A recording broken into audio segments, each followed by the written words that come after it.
Olá pessoal, voltando depois de bastante tempo sumida. Perdão aí, tá? Comecei o novo emprego oficialmente e não tem sido fácil. Tem aquela música I was looking for a job and then I found a job. E vocês sabem o resto. Tava no TikTok aí irritando não sei quanto tempo atrás. Mas vamos falar um pouquinho aqui de política platina, tá? Pessoal, tô gripada. Então, se eu estiver fungando aí, peço desculpas, gripei de novo. Pois é. Vocês verem como que é a imunidade da professora aqui. A gente vai estudar hoje a política platina do Império, Rio da Prata e a Grande Guerra. Esse tema é essencial para a gente entender o segundo reinado, tá? E ele tem raiz ali no período colonial, ok? Desde os tempos da colonização portuguesa e espanhola nas Américas, tá bom? Em 1776, a gente vê a criação do vice-reinado do Rio da Prata, que foi criado ali pela Espanha, no sul, no Cone Sul, mais especificamente, abrangindo territórios que posteriormente iriam formar Argentina, o Paraguai e o Uruguai, tá? O vice-reinado do Rio da Prata, antigamente ele era um território que fazia parte da jurisdição do vice-reinado do Peru, mas a América Portuguesa acabou dividindo o território americano em vários vice-reinados, tá bom? Para melhorar a administração. Um caso similar com o que aconteceu, por exemplo, com o Estado do Brasil, o Estado do Maranhão, posteriormente o Estado do Grão-Pará e Maranhão. Então, foi por isso que houve essa separação. Então, a gente tem no reinado, ou no vice-reinado do Rio da Prata, Buenos Aires surgindo como um ponto ali, um centro político e econômico de toda essa região, tá? Isso era causado principalmente por causa da decadência das minas peruanas, né? Do fim ali daquele momento de riqueza causado pelas riquezas da prata de Potosí e tudo mais. Além disso, a gente vê um grande aumento na atividade pecuária, principalmente no Uruguai, mas também se espalhou ali sul do Brasil, Argentina, e a importância estratégica do porto de Buenos Aires, que estava ali na margem do Prata, um porto extremamente importante que regulava até certo ponto o comércio que entrava no interior ali, entrar no interior, meu Deus, que entrava na América do Sul, o pleonasmo, tá, galera? A gente vai estudar também português aqui no preparatório. Orem para que minha rotina, pessoal, melhore. Ultimamente, mês de julho, para mim tem sido louco e agora começamos agosto, tá começando a acalmar e olhe lá, tá bom? E assim, apesar dessa importância de Buenos Aires, as províncias argentinas elas tinham autonomia, tanto é que depois da declaração de independência com o Congresso de Tucumã em 1816, a gente vê uma grande guerra ali entre os federalistas e os unitaristas na Argentina, né? E principalmente Buenos Aires e províncias como Corrientes e eu esqueci o nome da outra, tá? Mas a gente vai ver isso aqui. Aí a gente teve ali o. Peraí. Bocejei. Tô cansada, tá, pessoal? Desculpa. Perdão se a aula de hoje não ficar tão boa, mas eu vou dar meu máximo. A gente teve, ali no início do século XIX, a independência das colônias hispânicas, né? Por causa das guerras napoleônicas, a crise da monarquia espanhola. Em 1810, o Buenos Aires criou um governo próprio, falou que aquele governo era representante da autoridade do rei Fernando VII, que havia sido deposto pelo Napoleão. Como ele não voltou, em 1816, a gente teve a proclamação do Congresso de Tucumã, que declarou a independência das Províncias Unidas do Rio da Prata, que correspondia basicamente à Argentina, território atual argentino, tá? A guerra de independência, todavia, durou até 1824. Só que, o que acontece? A independência das Províncias Unidas do Rio da Prata não representou a independência do Uruguai, do Paraguai, entendeu? Dos países fronteiriços. Representou a independência apenas do atual território argentino, mais ou menos do atual território argentino, com ajuste, né, de território feitos posteriormente. Então, o surgimento das Províncias Unidas causou certa preocupação no Brasil. Por quê? Porque essas províncias tinham um interesse expansionista para recuperar a glória do antigo e grande vice-reinado do Rio da Prata, tá? Então, o que acontece? Apesar de que quem declarou independência foram as Províncias Unidas, era sempre uma ameaça, era sempre possível, né, a anexação do Paraguai, do Uruguai, e o Brasil não queria isso, ok? Então, assim, a gente teve, com a formação dos Estados Nacionais Sul-Americanos, a continuidade de rivalidades coloniais. O Brasil ainda era muito rival da Argentina, porque na região platina, a Espanha e Portugal se atracavam, entendeu? Lutaram muito. E toda essa questão, toda essa história influenciou os conflitos entre o Brasil, Argentina, Paraguai e Uruguai, tá? Essas tensões, elas decorreram tanto desta instabilidade interna dos novos estados, o processo de construção, pessoal, de estados nacionais, querendo ou não, causa guerra, tá? A Europa, muita gente olha para a Europa, não, a Europa não tem tanta guerra, né, hoje. Porque a gente olha para França, Alemanha, Inglaterra. Mas isso é papo. Quem acredita nesse papo é quem está começando a estudar. Agora, ainda não entendeu que antes de tudo, a Europa se odiava, entendeu? Até hoje, existe muita rivalidade regional na Europa, né? Quando eu falo Europa, eu não tô falando só da guerra da Ucrânia, porque eu estou falando de todo o continente. Então, tipo assim, um europeu francês ou alemão é racista com um europeu português e italiano. E é até estranho eu falar isso, mas historicamente falando é uma possibilidade, né? Porque o racismo envolve toda a questão de poder e diferença de poder, né, entre pessoas de diferentes contextos raciais, étnicos, etc. Então, eu falando isso é estranho, mas um europeu do leste europeu sofre racismo e xenofobia no oeste europeu, sabe? Claro, não no mesmo nível que um imigrante do norte da África, do Oriente Médio, da América Latina, do resto da Ásia. Não, né? Vamos ser honestos. Não é comparável, mas o negócio é sério. Principalmente preconceitos que têm base religiosa. A gente vê o caso da Iugoslávia, a gente teve um genocídio a comunidades muçulmanas na antiga Iugoslávia, quando houve o desmembramento, tá? Então, assim, a situação lá sempre foi muito tensa. Hoje está bem melhor, teve o projeto de integração europeia, entendeu? Com a CEE, que depois virou União Europeia e tudo mais. Mas, e a América do Sul também hoje é bem mais pacífica, mas naquela época não era. E estados que são, entre aspas, novos, países que, apesar do território, obviamente, ser antigo, dos povos serem antigos, das culturas serem antigas, mas a instituição governamental é nova, a gente vai ver esse tipo de conflito. Na época de descolonização africana, tinha guerras africanas que pegavam em mais de 10 países, tá? Na década de 90, a Segunda Guerra do Congo era chamada de Guerra Mundial Africana, porque foi de proporções inimagináveis, envolvendo mais de 10 países e envolvendo países de vários continentes, entendeu? Países da América, países da Europa. A independência golana, pô, envolveu galera de Cuba, foi pra Angola, sabe? Lutar. E eu tô falando, não foi um ou dois, três soldados. Foram 200 mil soldados cubanos lutaram na guerra de independência angolana. Então aí, vocês estão vendo como que é? Oriente Médio. Hoje a gente vê ali, o brasileiro tem essa imagem do Oriente Médio como um burburinho de coisa, e guerra e briga pra todo lado. Irã, Iraque, Afeganistão, tarará, Israel e Palestina. Construção de Estado Nacional, né? Apesar das comunidades serem muito antigas, são comunidades milenares, o Estado em si, a organização estatal, é recente. E todo esse processo é instável. Tanto é que, quando houve as independências, a gente teve guerra aqui na América do Sul e já no século XX ainda. Guerra por causa de território, sabe? Guerra do Chaco, a questão de Letícia, isso tudo foi no século XX aqui. E guerras que mataram milhares de pessoas. Então, assim, vocês têm que entender. Estudando história, você vai ver esse tanto de guerra e vai ficar, meu Deus, pra que isso? Construção de estados, tá?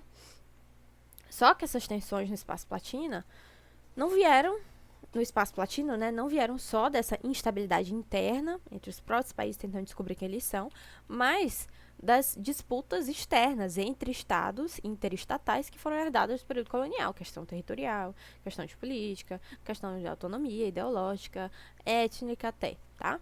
Por exemplo, Dom João VI anexou a Banda Oriental, barra Cisplatina, barra Uruguai. E com a transformação da Banda Oriental em província Cisplatina, Buenos Aires ficou horrorizado, falou que aquilo era ridículo e entrou numa guerra com o Brasil posteriormente, em 1825, que a guerra só foi vendar em 1828, né? Por quê? Por que que Buenos Aires ficou ofendido? Porque ele acreditava que a região era parte do espaço histórico e cultural do vice-reinado do Rio da Prata, tá? Que era esse aqui. Não era das Províncias Unidas, mas era do vice-reinado do Rio da Prata. E, historicamente falando, havia maior influência hispânica do que lusa na banda oriental, ok? José Bonifácio, um grande estadista brasileiro, acho que é avô da diplomacia brasileira, ele queria preservar relações amistosas com Buenos Aires, né? Ele até defendia ali um estado especial para o Uruguai, né? Uma posição mais importante, seria quase uma parceria estratégica, mas não havia esse termo na época. Só que a manutenção da Cisplatina, como estado anexado com a nossa independência, né, impediu que houvesse realmente uma aproximação entre os brasileiros e os argentinos. A incorporação da Banda Oriental pelo Brasil foi esse fator inicial de tensão, só que as disputas posteriores envolveram, além da questão territorial, interesses políticos, econômicos, principalmente das elites fronteiriças do Rio Grande do Sul, ok? A gente vê nessa época o chamado expansionismo rio-grandense, envolve ali um expansionismo em direção ao Uruguai, e estava relacionado aos interesses econômicos das elites do Rio Grande do Sul, ou seja, interesses quais, né, que vocês me perguntam? Acesso a terras, muitos gaúchos tinham grandes fazendas com bois ali, que fazendas elas ultrapassavam a fronteira e dominavam ali os dois territórios da fronteira, sabe? Ou tinham fazendas separadas, uma em cada lado da fronteira. Além disso, os rebanhos deles, eles eram rebanhos tão grandes que eles andavam pela fronteira. As fazendas também, a terra era enorme, né, os latifúndios, e ficava atravessando a fronteira. E assim, não envolvia necessariamente a ideia de anexação territorial, mas de controle da política uruguaia de modo a favorecer a manutenção desses rebanhos e dessas terras e a facilidade na administração desses bens em relação à divisão ali fronteiriça, tá? Deu pra entender? Espero que sim. Se não, gente, se tiverem dúvidas, joguem aí nos comentários. Eu vou dar meu melhor para responder. Lembrando, não sou professora profissional aí de História do Brasil para ser ACD. Sou apenas uma pessoa que tenta ensinar. Começou um projeto. Isso aqui é um projeto. E posso cometer erros, posso fazer besteira e falar besteira. Cometo erros e falo besteira sempre. Mas assim, eu tô dando meu máximo e eu deixo sempre as bibliografias que eu uso na apresentação para vocês lerem o material de quem realmente é bambambam. Tanto é que o projeto aqui é de graça, né? As aulas aqui são de graça. O que você comprar a apostila, porque eu tenho que pagar o Canva. Eu tenho que pagar o Canva, gente, pra editar o vídeo, fazer as artes, tá? Todo mês. Quanto que é? Acho que é uns 35. Não é tanto não, mas vendendo aí umas 4 apostilas, já consigo fechar o valor, graças a Deus. E aí, vamos voltar aqui, né? A gente teve, em 1828, a independência do Uruguai. Uma independência que, assim, ficou independente, mas o Uruguai ainda era muito influenciado pelo Brasil, porque os vínculos históricos e sociais com o Brasil e com Portugal ainda eram muito fortes, né? Grande parte da população do Uruguai tinha essa origem luso-brasileira, tá? Isso já era uma coisa, assim, ainda muito forte anos depois da independência, na década de 1840, principalmente nas regiões ali fronteiriças com o Rio Grande do Sul, havia, sim, muitos brasileiros, muitos descendentes de brasileiros e de portugueses que faziam parte da população do Uruguai. Além disso, os proprietários rio-grandenses, eles tinham muitas estâncias no Uruguai, tinham relações econômicas e familiares que ultrapassavam as fronteiras, principalmente porque as fronteiras não são como hoje, que é tudo vistoriado. Naquela época, tava lá. Às vezes tinha uma demarcação, às vezes não tinha. Às vezes tu olhava pra terra, tu não sabia onde começava o Uruguai e terminava o Brasil, sabe? E havia muito casamento entre famílias influentes da região, ok? Líderes, até hoje, calma aí, antes de eu ler aqui, até hoje tem cidades ali que são cidades irmãs, né? Começa num país, termina no outro. E eu lembro que eu vi uma reportagem, eu não lembro se foi uma reportagem ou foi um documentário, mas era na fronteira, acho que era com o Paraguai, não era com o Uruguai, não.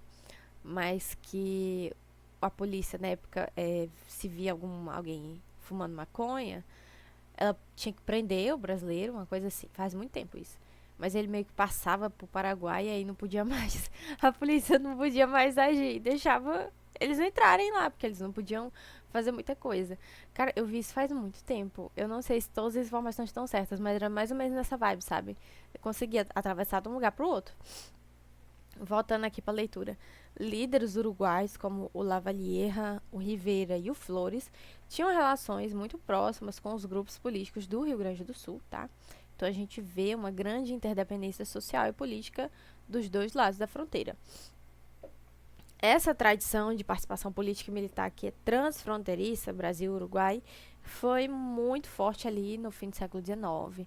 A gente tem nomes muito fortes como é, Gumercindo Saraiva e Aparício Saravia, ou é Saraiva Saravia, atuando nesses conflitos, tá? A gente teve a Revolução Federalista ainda, que envolvia um pouco toda essa questão, mas não é tão forte, era uma coisa mais interna, mas tinha sim influências da própria tradição gaúcha, né? E toda essa complexidade nessas relações no Prata, elas vinham da combinação entre as heranças coloniais, as disputas territoriais, os interesses econômicos transfronteiriços, os vínculos sociais transfronteiriços e, claro, influências relativamente positivistas, tá? Então a gente tem que saber que o Brasil do Segundo Reinado, apesar da gente falar que a monarquia estava consolidada, que Dom Pedro II se estabeleceu como monarca e era legítimo e a população gostava dele, tarará, tarará. O Segundo Reinado, gente, não, o Brasil do Segundo Reinado não era uma ilha de estabilidade. A gente tinha, sim, um maior grau de centralização e institucionalização em comparação com os vizinhos da América do Sul e em comparação com governos anteriores da regência e do primeiro reinado, né? E a gente conseguiu manter o controle das províncias durante as revoltas provinciais do período regencial, mas era sempre um incêndio novo que a gente tinha que apagar, tá? A Argentina, por sua vez, ela tinha uma estrutura política muito fragmentada, com o domínio de caudilhos provinciais. Agora, gente, pergunta, Thalita, o que é um caudilho? Não existe uma definição certa. Até hoje, não há uma definição escrita de dicionário que você possa realmente delimitar. Mas concorda-se das historiografias, né, que eu li, o consenso é que eram líderes locais que tinham poder militar, que formavam ali suas milícias, poder econômico e político, que influenciavam a política, seja local, regional ou até nacional, tá? Eram figuras autoritárias, não necessariamente ditatoriais, mas eram figuras autoritárias. Exemplos delas são o Lopes, do Paraguai, o Urquiza e o Rosas. Peraí, esse Lopes aqui é do Paraguai? Eu acho que esse Lopes desse texto não é do Paraguai, tá, gente? Enfim, eu troco só no Lopes, não é ele não. Mas enfim, o Urquiza, que a gente vai estudar, o Rosas, todos esses personagens, eles foram muito importantes para a política argentina e a gente estuda aqui também, tá? A formação da política argentina foi também muito marcada pela disputa entre os federalistas e os unitários. Os federalistas queriam maior autonomia, os unitários queriam centralização para garantir a unidade nacional, né? Os federalistas eram ligados ao interior, por isso que queriam maior autonomia. Eles tinham uma visão mais nacionalista da coisa. Grandes representantes foram Artigas. Inclusive, gente, Artigas é do Uruguai e foi com Deus, Artigas, né? Em 1820 ficou exilado e morreu fora do país. A gente também tem o Rosas e o Urquiza. Vamos já descobrir quem é Rosas, quem é Urquiza. E também vamos descobrir quem de acha Rivadavia e Lavalle, tá? E Rivadavia e Lavalle, eles eram representantes dos unitários, que estavam ali associados às elites de Buenos Aires, ok? A Guerra Civil Argentina entre os federalistas e os unitários se prolongou de 1814 a 1880, refletindo a dificuldade de consolidação do Estado Nacional Argentino. Então, pessoal, estamos aí falando de 66 anos de guerra. 66 anos de guerra não é pouca coisa. O Brasil não teve uma guerra tão longa assim, tá?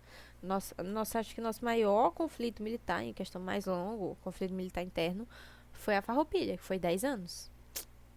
Então, para vocês verem a dimensão do problema. No Uruguai, A disputa política se organizou ali em torno do Partido Blanco e do Partido Colorado. O Partido Blanco tinha uma base rural e conservadora e o Partido Colorado tinha uma base urbana e liberal.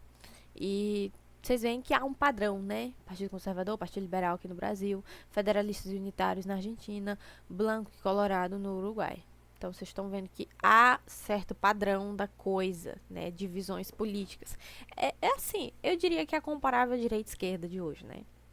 Que tá totalmente desvirtuada. Gente, não sei se vocês ouviram alguma coisa, mas tive que tapar aqui o microfone pra espirrar, que meu espirro veio do nada. Mas enfim.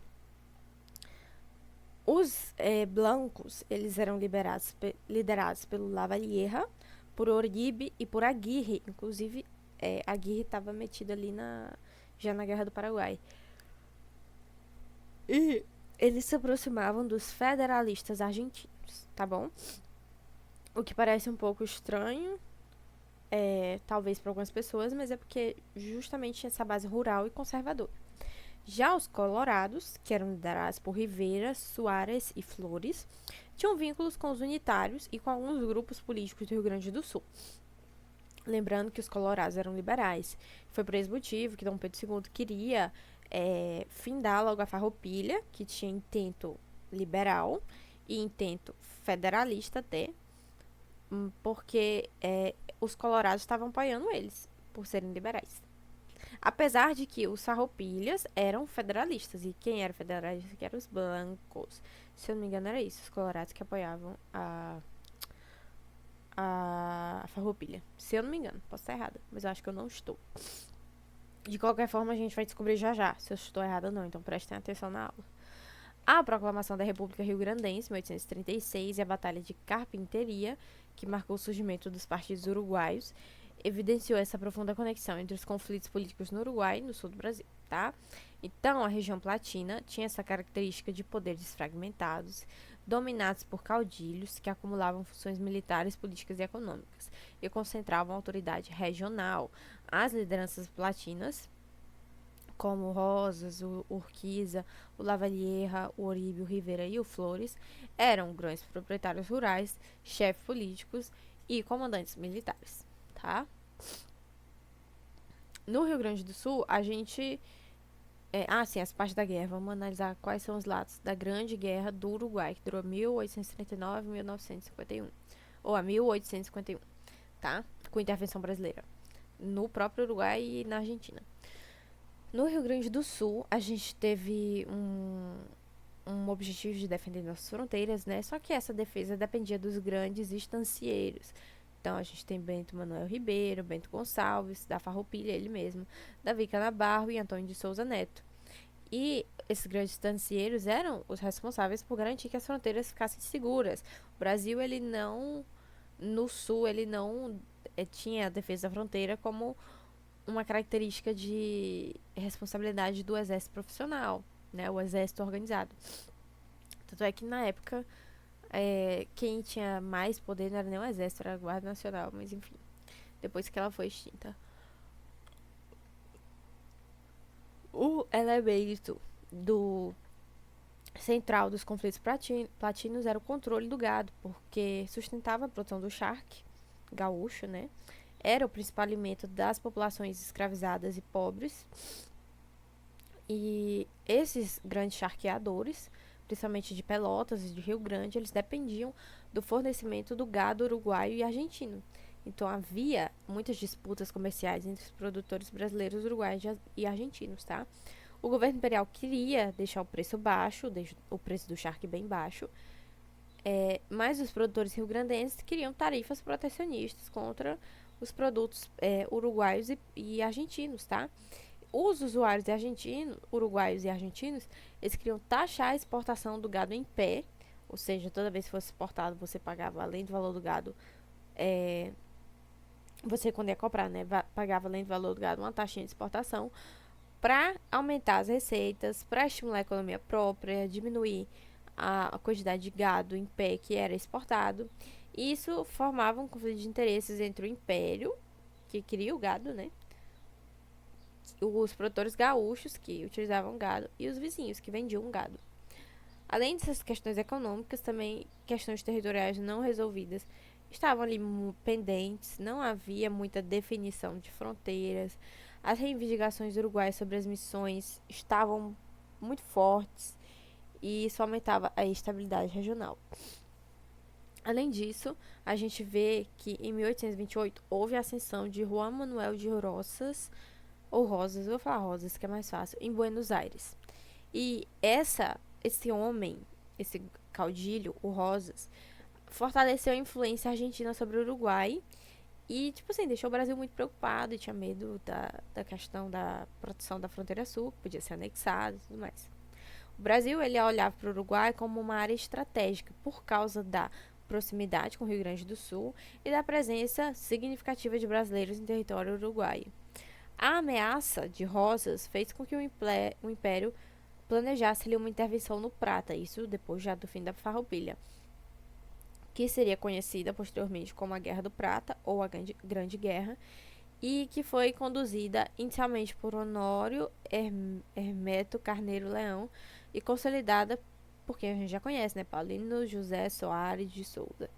A política externa do Brasil para a região queria impedir a reconstrução do antigo vice-reinado do Rio da Prata, que aconteceria muito provavelmente sob a liderança de Buenos Aires, e também queria preservar a independência do Uruguai e do Paraguai, tá?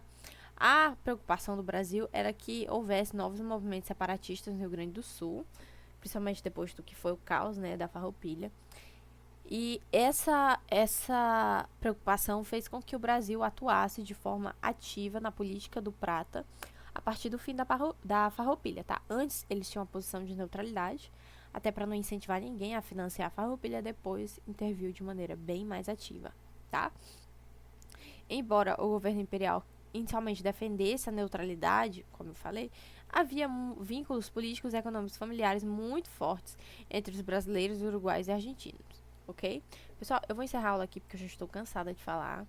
Eu passando aqui, ó, consequências das instabilidades do prata para o Império Brasileiro. É a página 62, então metade, mais ou menos, já foi, porque as outras 10 páginas são atividade, né? O perguntas e respostas. Eu espero que vocês estejam gostando das aulas e se quiserem um acompanhamento melhor, tem a apostila já até regime militar. Eu tô enrolando para soltar de democratização, peço desculpas, mas vai sair. Então é isso, tchau, tchau.